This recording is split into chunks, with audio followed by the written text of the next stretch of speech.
Well, welcome to the newest book talk. I wanted to talk to you today because Halloween is coming up, and I want to talk to you twice about scary books. This is the first time.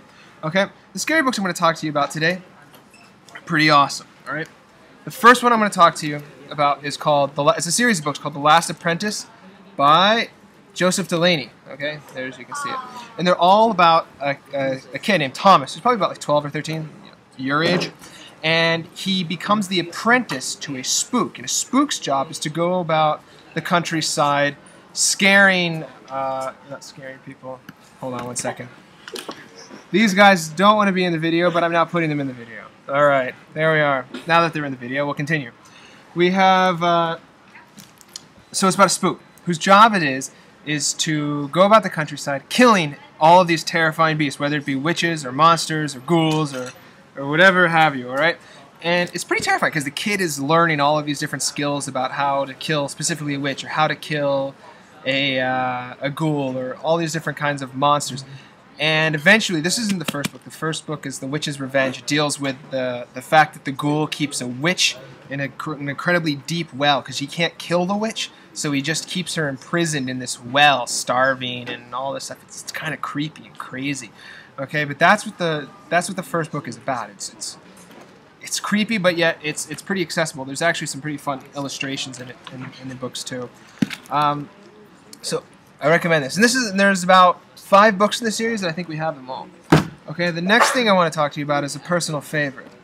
Some of you may know Edgar Allan Poe. Now, Edgar Allan Poe is one of the best poets and stories in American history. Okay, his stories are terrifying, and some of my favorite writing, some of my favorite words, some of my favorite just sentences come from this guy. I mean, he invented cool words like tintintabulation, or I think phantasmagoric is an invention he created.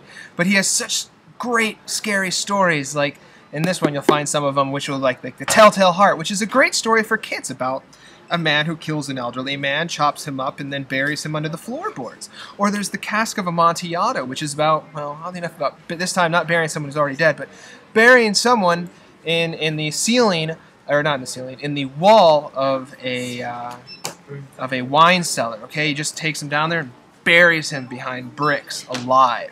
Okay, it's scary stuff. And Poe also wrote a lot of great poetry, such as Annabel Lee, which is a beautiful love poem to a dead woman. I think you guys will like him. All right, you should check it out. But the most terrifying book, and just to even remember the memory of reading this book in high school, it brings back nightmares. Nathaniel Hawthorne's Scarlet Letter. There's nothing more terrifying than the time I had to read this book in high school.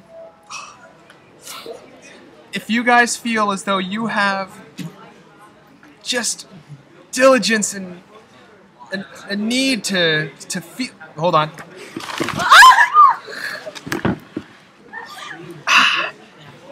Hold on, let me get back my character. If you feel as though that you want to be in pain, you can read this. Well, I should be fair. I guess a lot of people do like this book, but you can check it out. I find it terrifying. All right, just the thought of reading it.